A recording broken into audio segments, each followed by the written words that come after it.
اعوذ باللہ من الشیطان اللعین الرجیم بسم اللہ الرحمن الرحیم الحمد للہ رب العالمین والصلاة والسلام علی اشرف الانبیاء والمرسلین المخاطب بطٰہٰ و یاسین مولانا مولا الکونین جد الحسنین ابی القاسم محمد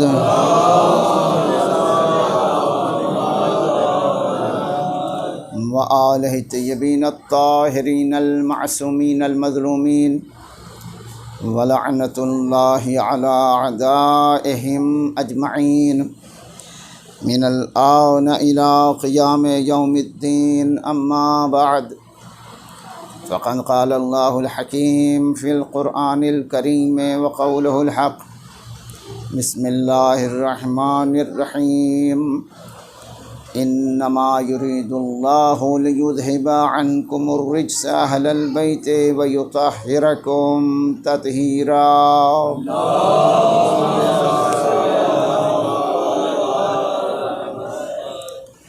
شب جمعہ کی مناسبت بھی ہے، پاک و پاکیزہ بس باطہارت اور مصداق آیت تطہیر کا ذکر۔ ایک صلوات پڑھیے محمد والا۔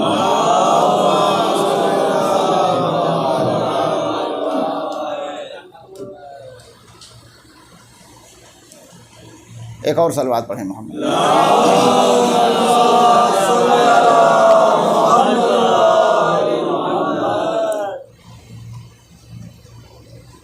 آیت تطہیر سورہ احزاب کی مشہور و معروف آیت کریمہ ہے، جس میں اہل بیت اطہار علیہم السلام کی عصمت و طہارت کا اعلان ہوا ہے۔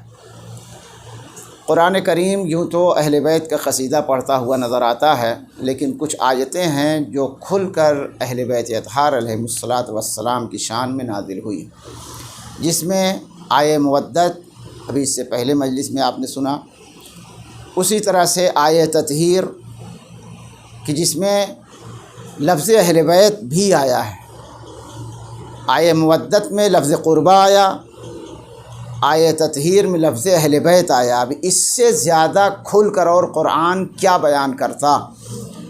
اس پر بھی اگر یہ کوئی سوچے کہ جیسے لفظ اہل بیت آیا تو اب اہل بیت کے جو مصداق ہیں ان کا بھی نام آ گیا ہوتا تو اور آسان ہو جاتا، تو عجب نہیں قدرت آواز دے کہ اگر سب کچھ ہم ہی نازل کر دیتے تو تم کو ہم نے اشرف المخلوقات بنایا، تم کو ہم نے عقل سلیم عطا کی، تم جب عقل سلیم کے ذریعے سے اہل بیت کا مصداق نہیں تلاش کر سکتے تو تمہیں اشرف المخلوقات بنانے سے فائدہ کیا ہوا؟ ایک صلوات پڑھیے محمد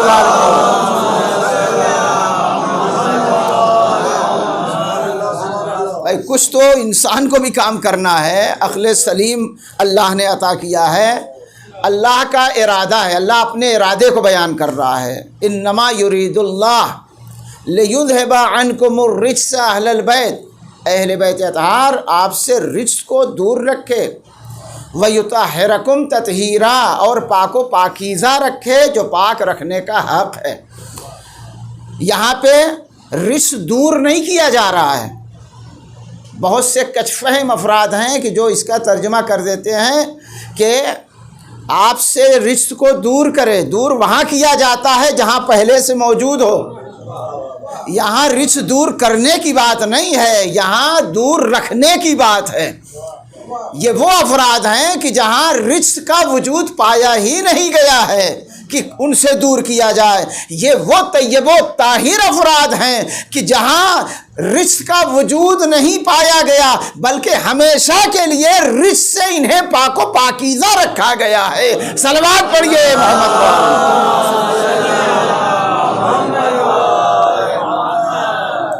یہ اہل بیت اطہار علیہم السلام ہیں۔ آیت تطہیر کا نزول، اس کی شان نزول برابر آپ سنتے رہتے ہیں، حدیث قصہ پڑھتے ہیں، حدیث قصہ میں پوری داستان اس کی ہے، باعث برکت ہے۔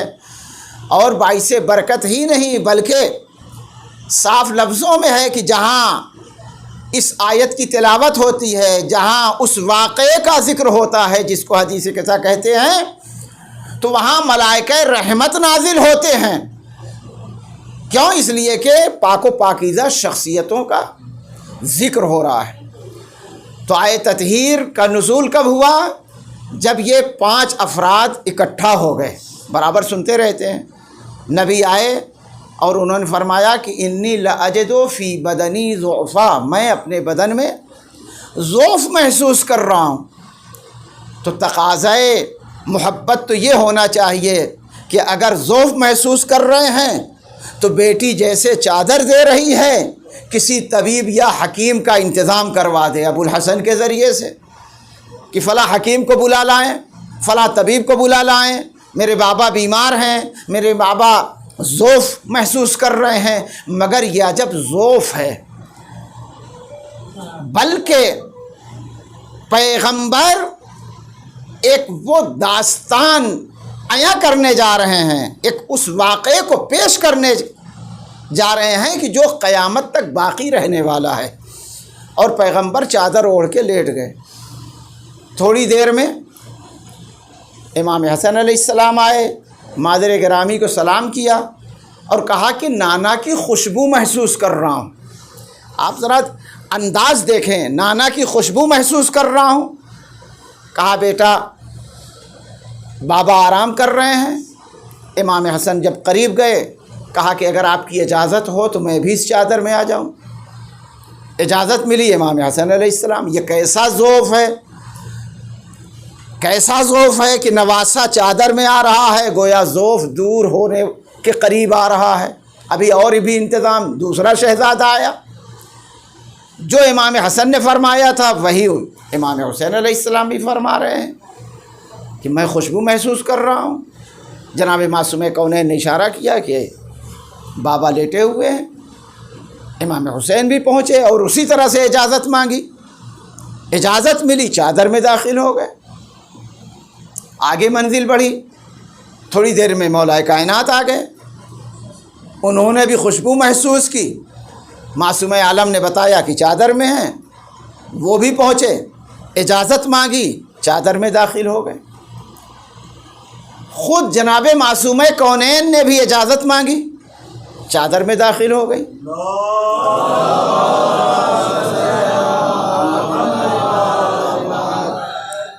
اب یہ 5 شخصیتیں ایک چادر میں اکٹھا ہو گئیں، اور یہیں پر معاملہ نہیں رکا۔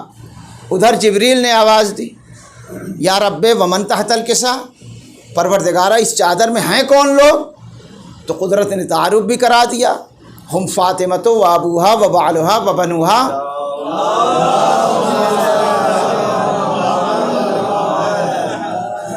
فاطمہ ہیں، ان کے شوہر ہیں، ان کے بابا ہیں، ان کے بیٹے ہیں۔ تو آیت تطہیر کا نزول ہو گیا۔ توجہ چاہیے، یہاں تک برابر آپ حضرات سنتے رہتے ہیں، لیکن یہاں پہ ایک سوال ہے۔ ایک سوال یہ ہے کہ آیت تطہیر کا نزول تو ہو گیا، پنجتن پاک چادر میں ہے، ہمارا عقیدہ تو ہے کہ معصومین 14 ہیں، تو کیا آیت تطہیر صرف 5 کے لیے ہیں، باقی اور جو ائمہ ہیں ان کے لیے آیت تطہیر مصداق نہیں ہے؟ تو پھر باقی ائمہ، باقی معصومین گویا فضیلت میں کم ہو گئے، اس لیے کہ آیت تطہیر ان افراد کے لیے ہے جو چادر میں داخل ہیں، باقی اور ائمہ کا بھی وجود ہی نہیں تھا۔ ابھی تو امام حسین علیہ السلام چھوٹے ہیں، ابھی ان کی شادی نہیں، ابھی ان کے بچے نہیں، ابھی نسل امامت آگے نہیں ہے۔ یہ 5 افراد صرف چادر میں ہیں۔ آیت تطہیر کے مصداق آیا یہی 5 افراد ہیں؟ اگر یہی 5 افراد ہیں تو باقی ائمہ کی طہارت کا مصداق؟ غور فرمائیں، باقی ائمہ، باقی معصومین، ہم تو عقیدہ یہی رکھتے ہیں کہ اولنا محمد، اوسطنا محمد، آخرنا محمد۔ تو جب سب کے سب محمد ہیں تو 5 کے لیے آیت تطہیر ہو، باقی کے لیے نہ ہو؟ ایسا تو نہیں ہو سکتا۔ جو تعارف قدرت نے کرایا ہے وہ قابل غور ہے۔ تعارف کیا ہے؟ فاطمہ ہیں، ان کے شوہر ہیں، ان کے بابا ہیں، ان کے بیٹے ہیں۔ کتنے بیٹے ہیں؟ چادر میں تو امام حسن ہے، امام حسین ہے، 2 ہی تو ہیں۔ اور لفظ بنو ہے جو عربی گرامر سے بہت زیادہ نہیں لیکن اتنا تو واقف ہیں کہ ابن عربی وہ زبان ہے، اردو اور عربی زبان میں فرق ہے۔ فرق یہ ہے کہ اردو زبان میں واحد ہے، جمع ہے، بس بیچ کا کوئی دوسرا صیغہ نہیں ہے، لیکن عربی وہ زبان ہے کہ جس میں واحد کا الگ ہے، دو اگر ہیں تو اس کے لیے تثنیہ کا صیغہ الگ ہوتا ہے، تین اگر ہیں یا تین سے زیادہ ہیں تب جمع کا اطلاق ہوتا ہے۔ اردو میں دو پر ہی جمع کا اطلاق ہوتا ہے، اردو اور فارسی دونوں میں۔ عربی زبان ہے کہ دو پہ جمع کا اطلاق نہیں ہوتا، بلکہ جب تین ہو یا تین سے زیادہ ہو تب جمع کا اطلاق ہوتا ہے۔ تو یہاں تو چادر میں صرف دو ہی ہیں، مگر تعارف میں جمع کا صیغہ استعمال ہو رہا ہے، وَبَنُوهَا، اس میں کئی بیٹے ہیں۔ بنو جمع ہے، کئی بیٹے ہیں، تاریخ بتاتی ہے کہ دو ہی بیٹے ہیں، تعارف میں کئی بیٹے ہیں۔ یہ تعارف بتا رہا ہے کہ کوئی آئے تطہیر کو صرف امام حسین تک محدود نہ کرے، جو اس نسل میں 9 معصوم اور ہیں وہ بھی آئے تطہیر کے مصداق ہیں۔ صلوات پڑھیے محمد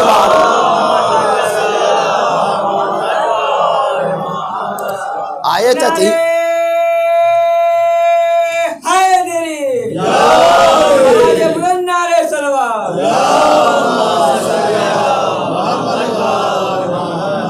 آئے تطہیر کے مصداق صرف 5 ہی نہیں ہیں، آئے تطہیر کے مصداق اور بھی، یعنی 9 معصومین جو آخری امام تک اور نسل امام حسین میں ہیں یہ بھی اس کے مصداق ہیں، آئے تطہیر۔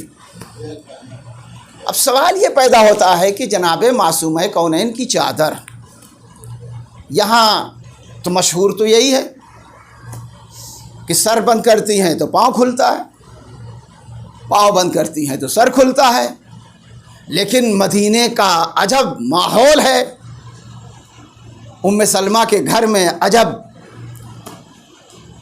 چادر میں ایک نہیں 5 اور جبریل کو مان لیا جائے تو 6، مان لیا کیا جب بعد میں وہ بھی داخل ہوئے ہیں تو 6 ہیں، ایک فرشتہ ہے 5 انسان ہیں۔ اور چادر کتنی بڑی ہے کہ اگر جناب معصومہ خود سر بند کرتی ہیں تو پاؤں کھلتا ہے، پاؤں بند کرتی ہیں تو سر کھلتا ہے، اتنی بڑی بھی نہیں ہے، اور 5 افراد اس چادر میں داخل ہیں، کیا معجزہ ہے۔ اس کی مثال ہم ایسے دے دیں، آپ حسینیہ میں بیٹھے ہیں، یہاں پر دروازہ بند کر دیا جائے، اس میں مثلاً اس وقت 20-25 لوگ ہیں، اگر اس میں 50 لوگ آ جائیں تو ذرا مشکل سے بیٹھیں گے، اگر 100 لوگوں کو بلایا جائے تو بیٹھ پائیں گے؟ نہیں بیٹھ سکتے، پھر مجبوراً باہر نکلنا ہی پڑے گا۔ کیوں؟ اس لیے کہ یہ جو جسم ہے، یہ جو جثہ ہے، یہ جو بدن ہے، اس میں جتنی صلاحیت ہے بہتنا، اس سے زیادہ ایک میں ایک نہیں سما سکتا ہے، توجہ۔ لیکن یہ روشنی ہے، یہ بلب جل رہے ہیں، اس میں مثلاً اس وقت 5 ہیں 6 ہیں، اس میں 25 اور اضافہ کر دیں تو کیا روشنی میں کچھ دقت آئے گی؟ 100 کر دیں، 200 کر دیں، 1000 بلب جلا دیں اور دروازہ بند کر دیں تو کیا روشنی اس میں نہیں سمائے گی؟ سما سکتی ہے۔ کیوں؟ اس لیے کہ یہ نور ہے، اس لیے کہ یہ نور ہے، یہ نوری شخصیتیں تھیں کہ ایک چادر میں اتنی شخصیتیں آ گئی، اگر صرف جسم ہوتا تو ایک چادر میں شامل نہیں ہو سکتا تھا، لیکن یہ نوری افراد تھے کہ ایک چادر چھوٹی نہیں پڑی، اگر 14 معصومین بیک وقت ہوتے تب بھی چھوٹی نہ پڑتی۔ صلوات پڑھیے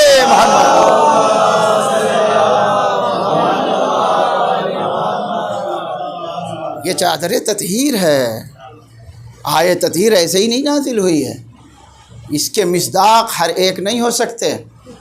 جب آیت تطہیر کا نزول ہو گیا تو دل چاہا کہ زوجہ پیغمبر بھی قریب آ کے آواز دیتی ہیں کہ اگر اجازت ہو تو میں بھی داخل ہو جاؤں، تو یہ نہیں کہا کہ آپ غلط ہیں، نبی نے بہت سنبھال کر جملہ کہا کہ آپ خیر پر ہیں، اس میں کوئی شک نہیں ہے، مگر یہاں آنے کی ضرورت نہیں ہے۔ یہ مخصوص لوگوں کی جگہ ہے، یہ طیب و طاہر افراد کی جگہ ہے، یہ مصداق آیت تطہیر ہے، اس میں ہر ایک کی گنجائش نہیں ہے۔ تو نبی خود اپنے اس جملے سے بتانا چاہتے ہیں کہ آئندہ قیامت تک ہونے والی بحثوں میں اگر کوئی یہ سوچے کہ آیا ازواج پیغمبر اہل بیت کی مصداق ہیں یا نہیں ہیں، تو ام سلمہ کی اس تاریخ کو نگاہ سے گزار لیا جائے۔ جب ام سلمہ چادر میں نہیں داخل ہو سکتی تو کوئی زوجہ اس میں داخل نہیں ہو سکتی ہے۔ صلوات پڑھیے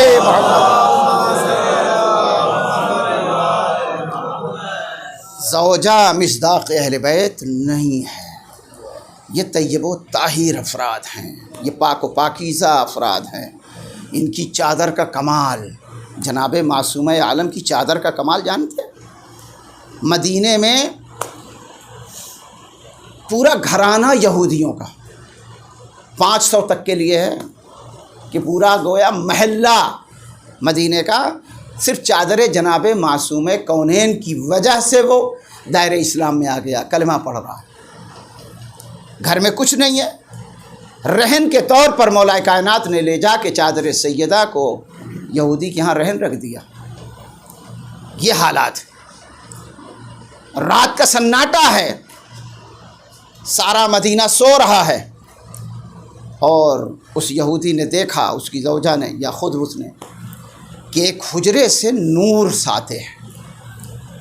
اب جب جا کے دیکھا کہ آخر یہ نور کہاں سے آ رہا ہے، تو معلوم ہوا کہ جو آج رہن کے طور پر علی نے چادر رکھی ہے اسی سے نور ساطع ہو رہا ہے۔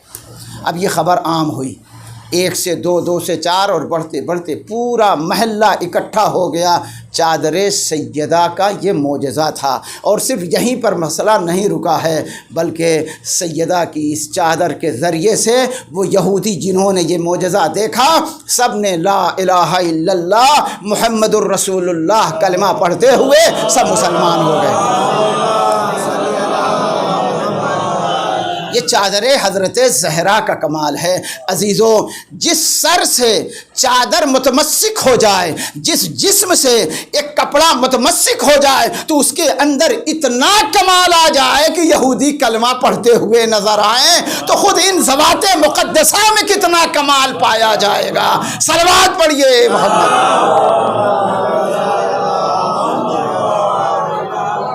ان شخصیتوں میں کتنا کمال ہوگا، ان افراد میں کتنا کمال ہوگا۔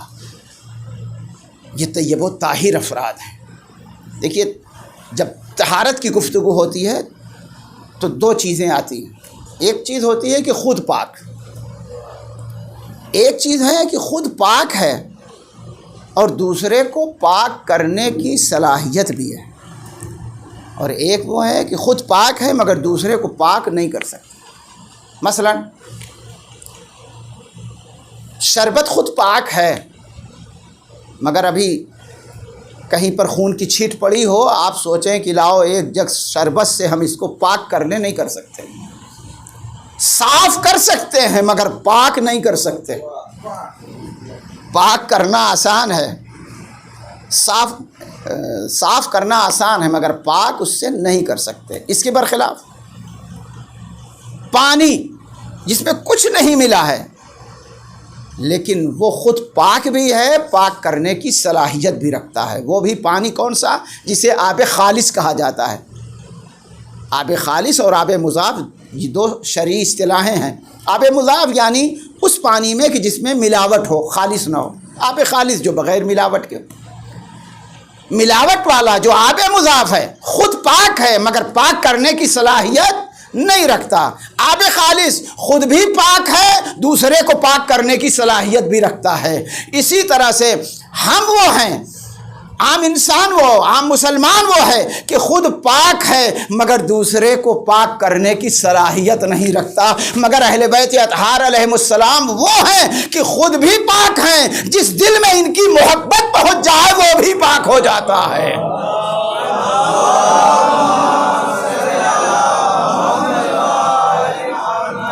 یہ خود بھی پاک ہیں دوسروں کو پاک کرنے کی صلاحیت بھی رکھتے ہیں۔ یہی وجہ ہے کہ صدق دل سے جو ان کے در سے متمسک ہو گیا، کوئی ابو ذر بن گیا، کوئی میثم بن گیا، کوئی مقداد بن گیا، کوئی سلمان فارسی بن گیا، لفظ بدل کے کہوں، کوئی ایمان کے 9ویں درجے پر فائز ہو گیا، کوئی ایمان کے 10ویں درجے پر فائز ہو گیا۔ صلوات پڑھیے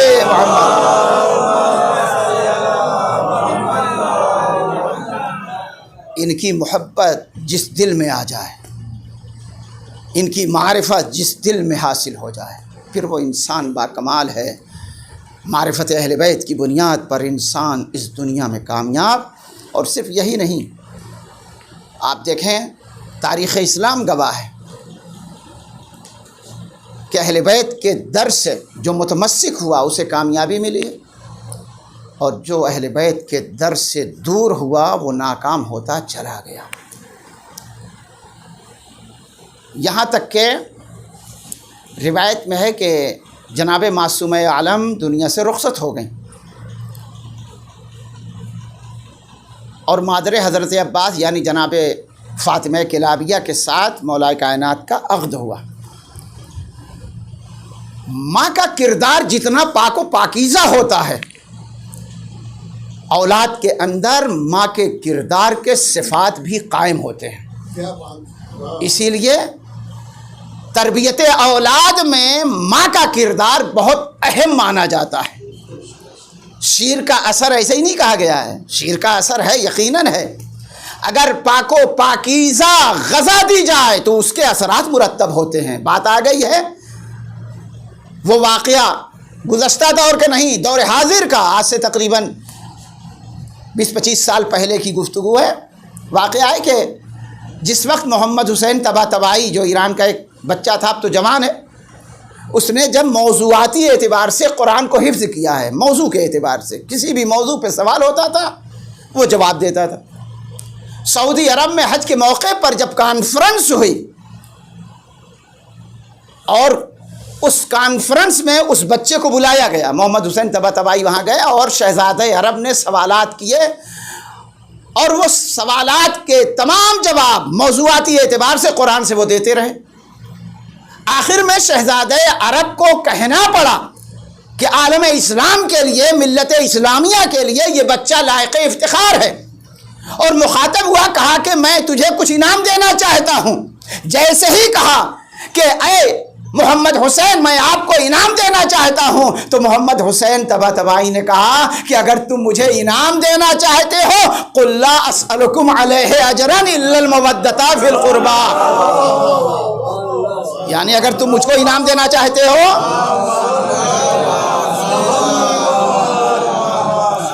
تو اہل بیت سے محبت اختیار کر لو، یہی سب سے بڑا انعام ہوگا۔ کتنا بڑا جواب! اب اس پر پوری دنیا میں گفتگو رہی کہ بچے نے ایسا جواب دیا۔ پھر ایران میں، یہ میں نے واقعہ اس لیے بتایا کہ ماں کا کردار کتنا اہم ہوتا ہے۔ محمد حسین طباطبائی کی ماں کا انٹرویو لیا گیا کہ آخر آپ کے بچے کے اندر یہ کمال کہاں سے آیا، آپ کے بچے کے اندر یہ صفات کہاں سے پیدا ہوئے؟ تو ماں نے جواب دیا کہ ولادت کے بعد سے میں جب بھی اسے دودھ پلاتی تھی تو پہلے وضو کرتی تھی تب دودھ پلاتی تھی۔ تو یعنی جب ماں پاک و پاکیزہ ہوگی تو پھر بچے کے اندر خود بخود طہارت آئے گی، اور جب نفس پاکیزہ ہوگا تو بچہ ہی صحیح مگر اہل بیت کی محبت کا اعلان کرتا ہوا نظر آئے گا۔ صلوات پڑھیے۔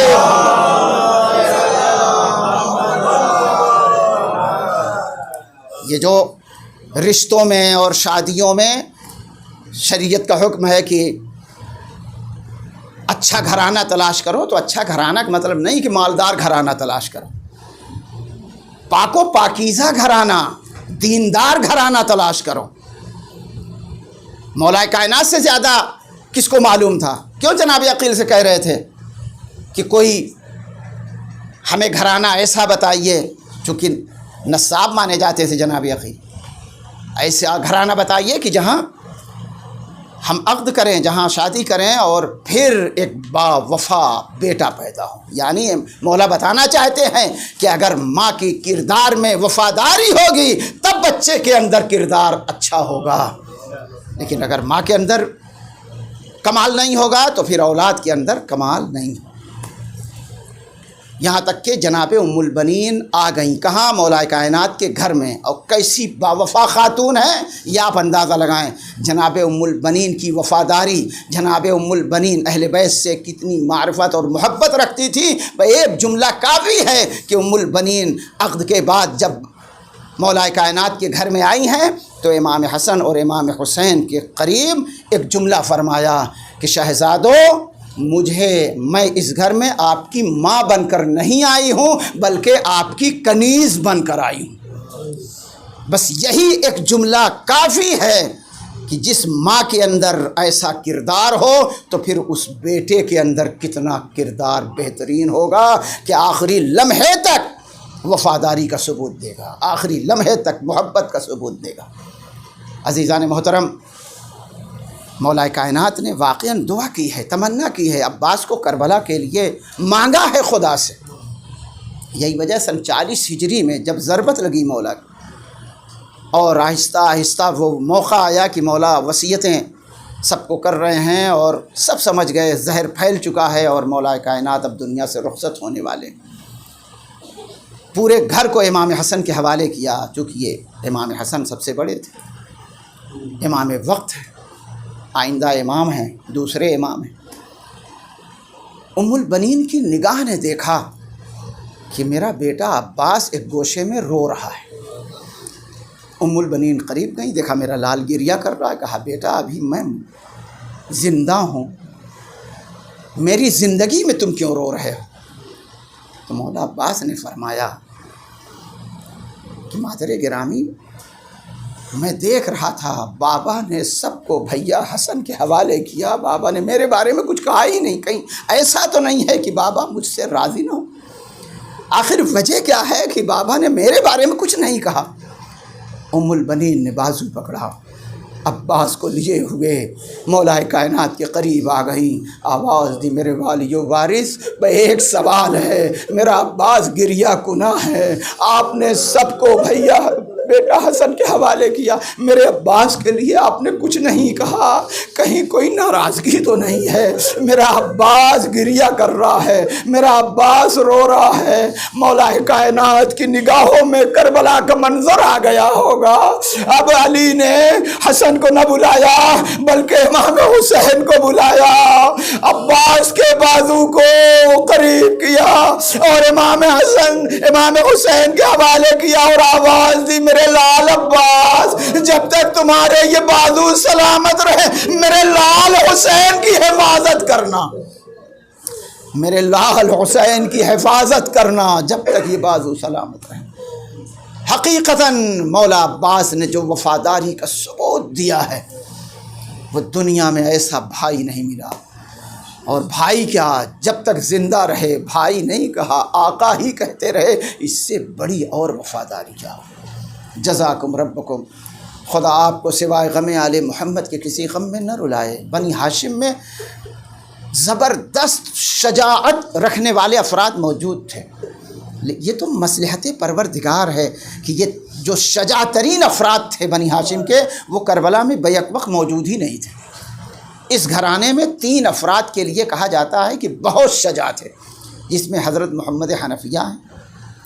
حضرت محمد حنفیہ کی طاقت اتنی زیادہ تھی کہ غالباً جنگ صفین میں یا کسی اور جنگ کے موقع پر زرہ کو چھوٹی کرنی تھی تو کسی چیز سے کاٹ کے نہیں چھوٹی کیا ہے، اس کو ہاتھ سے ہی زرہ کو چھوٹی کر دیا، اتنی طاقت تھی کہ لوہے کی زرہ کو ہاتھ سے محمد حنفیہ نے چھوٹی کر دیا، اتنی طاقت۔ ایک تو محمد حنفیہ کی مصلحتاً مدینے میں محمد حنفیہ کو چھوڑا، ساتھ میں نہیں لے آئے۔ دوسرے حضرت مسلم ابن عقیل، یہ بھی بہت شجاع تھے، یہ مصلحت امامت ہے کہ پہلے ہی اپنا نمائندہ بنا کے کوفے روانہ کر دیا۔ تیسری طاقت کا نام حضرت ابو الفضل العباس قمر بنی ہاشم، اسی لیے آخری موقع میں بھی مولا عباس کے ہاتھ میں تلوار نہیں دی گئی ہے، جنگ کی اجازت نہیں دی گئی، پانی لانے کے لیے کہا گیا کہ بچے پیاسے ہیں پانی کی سبیل کریں، مولا عباس کو جنگ کی اجازت نہیں ملی ہے، اور اگر جنگ کی اجازت ملی ہوتی تو پھر کربلا کا نقشہ ہی کچھ اور ہوتا۔ جس وقت خیمے ہٹائے جا رہے تھے، مولا عباس نے صرف خط کھینچ دیا تھا کہ کس کے اندر مجال ہے کہ اس خط کو پار کرے۔ فوج اشقیاء میں ہلچل مچ گئی تھی۔ وہ تو جناب زینب نے تسلی دی ہے، جناب زینب نے سمجھایا ہے، میرے بھیا عباس اس وقت صبر کا مقام ہے، اس وقت شجاعت کے جوہر نہیں دکھانا ہے۔ مولا عباس کی شجاعت کا کمال یہی ہے کہ شجاعت اور بہادری ہونے کے باوجود رضائے امامت، اجازت امامت، مرضی پروردگار مد نظر ہے۔ صرف اپنی شجاعت، اصل شجاعت ترین انسان کا کمال ہی یہی ہے کہ شجاعت رکھنے کے باوجود مرضی امام کا پابند ہو، شجاعت رکھنے کے باوجود مرضی معبود کا پابند ہو۔ امام کا حکم ہوگا تب ہم شجاعت دکھائیں گے، امام کا حکم نہیں ہے تو ہم شجاعت کے جوہر کربلا میں نہیں دکھائیں گے۔ آہستہ آہستہ وہ موقع آیا کہ اب کوئی بچا نہیں ہے۔ مولا عباس نے جس وقت اجازت مانگی، امام حسین نے سر کو جھکا لیا۔ بھیا تم تو قافلہ سالار ہو، تم تو علم بردار لشکر ہو، اگر تم نہ رہو گے تو مولا عباس نے ایک جملہ فرمایا، آقا اب وہ لشکر ہی کہاں رہا کہ جس کا میں سپہ سالار تھا، اب تو سب ختم ہو گئے، پورا گھر صاف ہو گیا، اب تو انصار و اقربا کچھ نہیں باقی ہیں۔ لیکن پھر بھی امام حسین نے جنگ کی اجازت نہیں دی۔ کہا بھیا سوکھی ہوئی مشکیں ہیں، خیمے میں ذرہ برابر پانی نہیں ہے، ایک قطرہ آب نہیں ہے، بچوں کے لیے پانی کی سبیل کرو۔ سوکھی مشک لیا اور مشک لیے ہوئے مقتل کی طرف، نہر فرات کی طرف آتے ہیں۔ نہر فرات میں گھوڑے کو پہنچا دیا اور چلو میں پانی بھر لیا، مشک کو بھرا، چلو میں پانی لیا۔ کوئی عام انسان ہوتا تو وہ پانی پی لیتا، مگر کیا وفاداری ہے۔ سکینہ پیاسی رہیں اور عباس پانی پی لے، خیمے میں بچے الاتش کی صدائیں بلند کریں اور میں پانی پی لوں، یہ ممکن نہیں ہے۔ عباس کی وفاداری تو اپنی جگہ، اس گھوڑے کی وفاداری دیکھو۔ مولا عباس کہتے رہے کہ تو بھی کئی روز کا پیاسا ہے، تو ہی پانی پی لے، مگر اس نے بھی پانی نہ پیا۔ جزاکم ربکم۔ وہ موقع آیا کہ مولا عباس نہر فرات سے پانی لے کے نکلے، قریب ہے کہ پانی پہنچ جائے، کسی نے وار کیا، داہنا بازو قلم ہو گیا، پھر دوسرا وار ہوا، بایاں بازو قلم ہو گیا، اور اس کے بعد ایک تیر مشک سکینہ پر لگا۔ مشک سکینہ پر تیر لگتے ہی مولا عباس کی آس ٹوٹی، مگر شجاعت کا عالم یہ ہے کہ اشارے سے گھوڑے کو نہر فرات کی طرف پھر موڑ دیتے ہیں۔ اتنے میں گرز آہنی سر پہ لگتا ہے، مولا گھوڑے پہ سنبھل نہ سکے، بس آخری موقع سنیں انشاءاللہ مصاب ہوں گے۔ کربلا میں جتنے شہید تھے سب کا گھوڑے سے گرنے کا انداز الگ، مولا عباس گھوڑے سے گرے انداز الگ۔ یہی تو وجہ ہے ایک ذاکر اہل بیت خواب میں دیکھتا ہے، معصومہ عالم فرماتی ہیں اے ذاکر سب کے مصائب تو پڑھتا ہے، میرے عباس کی مصیبت کو نہیں پڑھتا۔ کہا شہزادی میں تو پڑھتا ہوں، کہا سب تو پڑھتا ہے مگر اس مصیبت کو نہیں پڑھتا۔ ارے جب گھوڑے سے اور افراد گرے ہاتھوں کا سہارا لیتے تھے، مگر میرا لال عباس جب گرا ہاتھ نہیں تھے منہ کے بلایا، واہ مصیبتا واہ علیہ، انا للہ و انا الیہ راجعون۔ پروردگارہ اس مجلس کو قبول فرما، میرے معبود بحق اہل بیت اطہار علیہ السلام ہم سب کو سچا عزادار بننے کی توفیق عنایت فرما۔ پروردگارہ فرش عزا کی حفاظت فرما، میرے معبود خدمت دین کی توفیق عنایت فرما، ہمارے اموال میں برکت عنایت فرما، جو بیمار ہوں انہیں شفائے کاملہ و عاجلہ عنایت فرما، جو پریشان حال ہیں ان کی پریشانیوں کو دور فرما، ہم سب کو امام کے غلاموں میں شمار فرما۔ تقبل منا انک انت السمیع